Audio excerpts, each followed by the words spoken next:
Post office GDS ग्रामीण डाक सेवक भरती 2025 महाराष्ट्र 21,413 जागांसाठी हे पोस्ट ऑफिस जीडीएस ग्रामीण डाक सेवकची भरती चालू आहे। आणि या भरतीमध्ये बऱ्याच विद्यार्थ्यांचे वारंवार एकच कमेंट होती की सर पोस्ट ऑफिस जीडीएस ग्रामीण डाक सेवक भरतीमध्ये आमच्या कॅटेगरीच्या किती जागा आहे, SC ST OBC EWS open PWD आमच्या कॅटेगरीनुसार कोणकोणत्या जिल्ह्यामध्ये कोणकोणत्या डिव्हिजनमध्ये कोणकोणत्या गावामध्ये आमच्या कॅटेगरीच्या किती जागा आहे हे कसं चेक करायचं असे बरेच विद्यार्थ्यांचे कमेंट होते। तर याबद्दल सुद्धा तुम्हाला माहिती सांगणार आणि काही विद्यार्थ्यांचे अशी सुद्धा कमेंट होती की सर आम्ही फॉर्म भरताना आमचं डिव्हिजन चुकलं, आम्हाला दुसऱ्या डिव्हिजन मध्ये फॉर्म भरायचा आहे, तर हे कसं काय या ठिकाणी आम्हाला बदलवता येणार आहे याबद्दल सुद्धा तुम्हाला आजच्या व्हिडिओच्या माध्यमातून माहिती सांगणार आहे। त्याचबरोबर जे विद्यार्थी मित्रांनो पोस्ट ऑफिस जीडीएस ग्रामीण डाक सेवक भरतीचा यावर्षी कोणकोणत्या जिल्ह्यामध्ये कट ऑफ कमी जाणार आहे याबद्दल सुद्धा तुम्हाला माहिती सांगणार आहे, जेणेकरून तुम्हाला सुद्धा एक अंदाज या ठिकाणी लागणार आहे। ठीक आहे, तर आजचा व्हिडिओ खूप महत्त्वाचा होणार आहे, व्हिडिओ शेवटपर्यंत बघा आणि व्हिडिओला आताच लाईक करा। नमस्कार विद्यार्थी मित्रांनो, माझी नोकरी कॉर्नर यूट्यूब चॅनलवर मी गोपाल अनखळे तुमचं सर्वांचं सहर्ष स्वागत करतो। तर मित्रांनो व्हिडिओचा थंबनेल बघून तुमच्या लक्षात आलं असेल की आपला व्हिडिओ कोणत्या टॉपिकवर होणार आहे। व्हिडिओ सुरू करण्याच्या आधी आपल्या यूट्यूब चॅनलला सबस्क्राइब करा, जेणेकरून प्रत्येक भरतीचे अपडेट तुमच्यापर्यंत सर्वात आधी पोहोचेल। जास्त करून पोस्ट ऑफिस जीडीएस ग्रामीण डाक सेवक भरतीच्या रिलेटेड जास्त व्हिडिओ आपल्या चॅनलवर अपलोड करत असतो।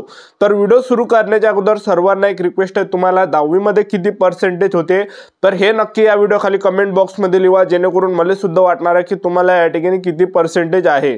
पोस्ट ऑफिस जीडीएस ग्रामीण डाक सेवकचा या भरतीमध्ये जे विद्यार्थी मित्रांनो तुमचा फॉर्म भरताना काही तुमचं मिस्टेक झालं असेल, आधार कार्ड काही चुकलं असेल किंवा पोस्ट ऑफिस जीडीएस ग्रामीण डाक सेवक भरतीचा फॉर्म भरताना तुम्ही डिव्हिजन दुसरं टाकलं असेल आणि तुम्ही समजून जाता या ठिकाणी रायगड डिव्हिजन टाकला आणि तुम्हाला चंद्रपूर डिव्हिजनला फॉर्म टाकायचा आहे, तर हे सुद्धा आपल्याला बदलवता येते। जे पण तुमची फॉर्म भरताना मिस्टेक झाली असेल, जे पण तुम्ही आधार कार्ड चुकवलं असेल किंवा तुमचं नाव तुम्ही चुकवलं असेल फॉर्म भरताना किंवा तुम्ही या ठिकाणी प्रेफरन्स बरोबर दिला नसेल, 10 ठिकाणीच प्रेफरन्स दिला असेल आणि जास्त तुम्हाला प्रेफरन्स द्यायचा आहे, तर हे सर्व एडिट आपल्याला जे 6 मार्च पासून करता येणार आहे। तर टेन्शन यामध्ये घ्यायची काहीच गरज नाही, कारण की बरेच मुलांचे फॉर्म त्यांच्या हातातून जे घाई गडबडमध्ये या ठिकाणी चुकलेले आहे, तर गलती कोणाची इकडून होते आणि हे दुरुस्त आपल्याला करता येणार आहे 6 मार्च पासून जे एडिट करायचं ऑप्शन पोस्ट ऑफिस जीडीएस ग्रामीण डाक सेवक येणार आहे। तर चॅनल तुम्ही सबस्क्राइब या ठिकाणी करून ठेवा। ठीक आहे, तर पोस्ट ऑफिस जीडीएस ग्रामीण डाक सेवकच्या हे 21,413 जागांसाठी भरती चालू आहे। शिक्षण फक्त 10वी पास लागते।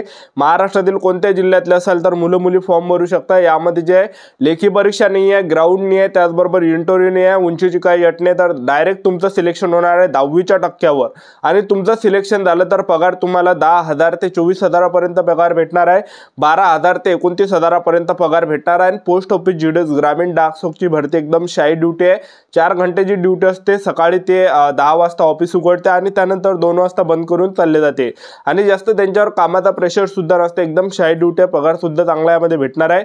आणि किती काय म्हटलं तर आपण गव्हर्नमेंट जॉब आहे, सेंट्रल गव्हर्नमेंट जॉब आहे पोस्ट ऑफिस जीडीएस ग्रामीण डाक सेवक भरती। आता पोस्ट ऑफिस जीडीएस ग्रामीण डाक सेवकचा कोणकोणत्या जिल्ह्यामध्ये कट ऑफ कमी जाणार आहे याबद्दल आपण या ठिकाणी बोलणार आहे, जेणेकरून तुम्हाला सुद्धा एक अंदाज लागणार आहे। तर पहा सर्वात कमी जो कट ऑफ या ठिकाणी जाणार आहे तर हा चंद्रपूर डिव्हिजन जाणार आहे, 147 जागा या ठिकाणी आहे, एक लक्षात ठेवा। आणि त्याचबरोबर रत्नागिरी जिल्ह्याचा सुद्धा कट ऑफ कमी जाणार आहे, 94 जागा आहे।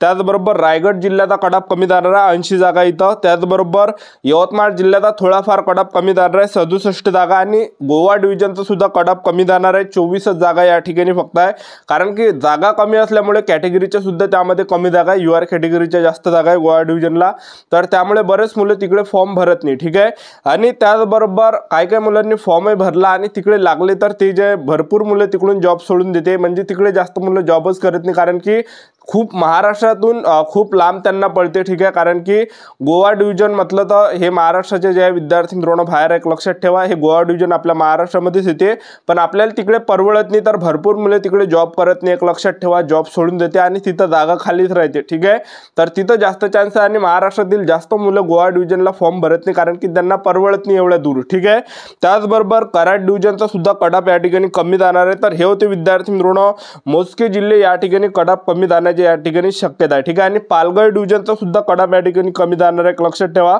पालघर डिव्हिजनचा सुद्धा या ठिकाणी कट ऑफ कमी जाणार आहे। ठीक आहे, त्याचबरोबर मिरज डिव्हिजन आहे, मिरज डिव्हिजनचा सुद्धा कट ऑफ कमी तुम्हाला पाहायला भेटणार आहे, मिरज डिव्हिजनचा मिरज डिव्हिजनचा सुद्धा कडाप कमी जाणार आहे. आता आपल्याला कॅटेगरीनुसार आपल्या जागा किती आहे याबद्दल तुम्हाला सांगून देतो. SC, ST, OBC, EWS, open, PWD या कॅटेगरीच्या किती जागा कोणकोणत्या जिल्ह्यामध्ये हे तुम्हाला व्हिडिओच्या माध्यमातून दाखवून देतो. पोस्ट ऑफिस GDS ग्रामीण डाक सेवक भरतीमध्ये कॅटेगरीनुसार जागा जर पाहायची असेल तर सर्वात अगोदर क्रोम ब्राउझरवर तुम्हाला या ठिकाणी सर्च करायचा आहे post office GDS. Post office GDS search केल्यानंतर या वेबसाईटवर यायचा, क्लिक करायचं आहे तुम्हाला आणि या ठिकाणी तुम्हाला जे महाराष्ट्र या ठिकाणी दिसत असेल 14 नंबर यावर क्लिक करायचं आहे. महाराष्ट्रावर क्लिक केल्यानंतर या ठिकाणी आपल्याला या ठिकाणी दिसणार आहे, बघू शकता सिलेक्ट डिव्हिजन. तर यामध्ये आपण या ठिकाणी क्लिक करणार आहे. तर अहमदनगर अहिल्यानगर डिव्हिजनमध्ये जर आपण पाहिलं तर बघू शकता कॅटेगरीनुसार या ठिकाणी जागा दिलेल्या आहेत. तर इथं तुम्ही चेक करू शकता. हे बघा कॅटेगरी, हे SC कॅटेगरीची जागा आहे, हे ST कॅटेगरीची जागा आहे, हे PWCची जागा आहे, हे ST कॅटेगरीची आहे BPMची, त्याचबरोबर ही UR कॅटेगरीची जागा आहे, OBC कॅटेगरीची ही जागा आहे, त्याचबरोबर OBC कॅटेगरीची जागा आहे. तर हे अशा प्रकारे तुम्ही जागा चेक करू शकता. तर या ठिकाणी 22 जागा टोटल आहे. त्यानंतर नेक्स्ट डिव्हिजन आहे तर हे अकोला डिव्हिजन आहे. अकोला डिव्हिजनला तुम्ही या ठिकाणी बघू शकता तर 60 जागा अकोला डिव्हिजनला या ठिकाणी आहे. त्यानंतरचं जे डिव्हिजन आहे अमरावती डिव्हिजन आहे. अमरावती डिव्हिजनला ज्या जागा आहे तर ह्या अमरावती डिव्हिजनला 62 जागा या ठिकाणी आहे कॅटेगरीनुसार. त्याचबरोबर तुम्ही बघू शकता छत्रपती संभाजी महाराज नगरमध्ये जर आपण पाहिलं तर या ठिकाणी टोटल 41 जागा या ठिकाणी आहे. त्यानंतरचं जे डिव्हिजन आहे तर हे आहे बारामती डिव्हिजन आहे. बारामती डिव्हिजनला ज्या जागा आहे तर ह्या 27 जागा या ठिकाणी आहे. त्यानंतर पहा बीड डिव्हिजन आहे. बीड डिव्हिजनला ज्या टोटल जागा आहे तर ह्या 23 जागा आहे. त्यानंतरचं जे नेक्स्ट डिव्हिजन आहे तर ते भुसावळ डिव्हिजन आहे. भुसावळ डिव्हिजनला जर आपण पाहिलं तर या ठिकाणी 21 जागा आहे. बुलढाणा डिव्हिजनला जागा ते 24 जागा बुलढाणा डिव्हिजनला जागा आहे. त्याचबरोबर चंद्रपूर डिव्हिजनला जर आपण पाहिलं तर भरपूर जागा या ठिकाणी आहे, 147 जागा आहे. आणि तुम्ही यावरून चेक करू शकता की आपल्या कॅटेगरीच्या भाव किती जागा या ठिकाणी आहे. त्यानंतर धुळे डिव्हिजनला जर आपण पाहिलं तर धुळे डिव्हिजनला 37 जागा आहे. त्यानंतरचं जे डिव्हिजन आहे गोवा डिव्हिजन आहे तर गोवा डिव्हिजनला 24 जागा आहे, खूप कमी या ठिकाणी जागा आहे. त्यानंतरचं जे नेक्स्ट डिव्हिजन आहे हे जळगाव डिव्हिजन आहे. जळगाव डिव्हिजनला जर पाहिलं आपण 37 जागा जळगाव डिव्हिजनला आहे. त्याचबरोबर कराड डिव्हिजनला जागा 30 जागा कराड डिव्हिजनला आहे. त्याचबरोबर कोल्हापूरला 43 जागा आहे. त्याचबरोबर पहा मालेगावमध्ये जर आपण पाहिलं तर मालेगावमध्ये 22 जागा आहे टोटल.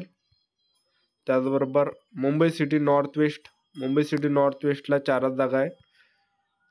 नागपूर सिटीला तुम्ही बघू शकता या ठिकाणी नागपूर सिटीला 3 जागा फक्त आहे. त्यानंतरचं जे डिव्हिजन आहे तर नागपूर महसूल आहे. नागपूर महसूलला पण या ठिकाणी 51 जागा आहे.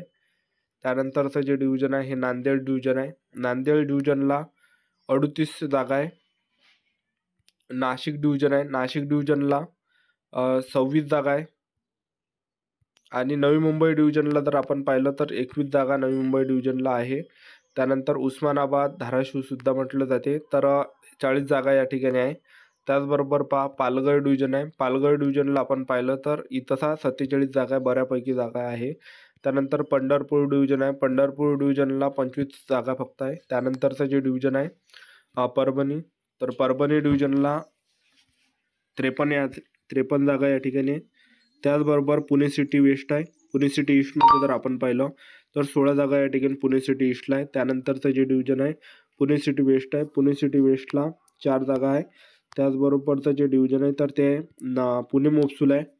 पुणे महसूलला टोटल जागा या ठिकाणी 29 जागा पुणे महसूलला आहे. त्यानंतर रायगड डिव्हिजन आहे. रायगड डिव्हिजनमध्ये सुद्धा बऱ्यापैकी जागा या ठिकाणी 80 जागा आहे रायगड डिव्हिजनला. त्यानंतरचं जे डिव्हिजन आहे तर ते आहे रत्नागिरी डिव्हिजन आहे. रत्नागिरी डिव्हिजनला पण भरपूर जागा या ठिकाणी आहेत. 94 जागा आहे रत्नागिरी डिव्हिजनला.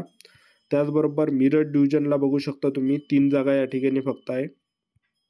त्याचबरोबर भुसावळ डिव्हिजनला 7 जागा या ठिकाणी आहे. त्यानंतर सांगली डिव्हिजनला ज्या जागा आहेत तर सांगली डिव्हिजनला जवळपास 55 जागा सांगली डिव्हिजनच्या आहे. त्यानंतर सातारा डिव्हिजन आहे. सातारा डिव्हिजनला 44 जागा आहे. त्याचबरोबर श्रीरामपूर डिव्हिजन आहे.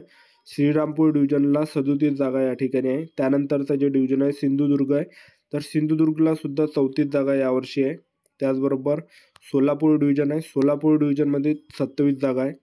त्यानंतर ठाणे डिव्हिजन आहे. ठाणे डिव्हिजनला जर आपण पाहिलं 15 जागा या ठिकाणी आहे. त्याचबरोबर वर्धा डिव्हिजनला जर आपण पाहिलं तर वर्धा डिव्हिजनला 50 जागा या ठिकाणी आहे.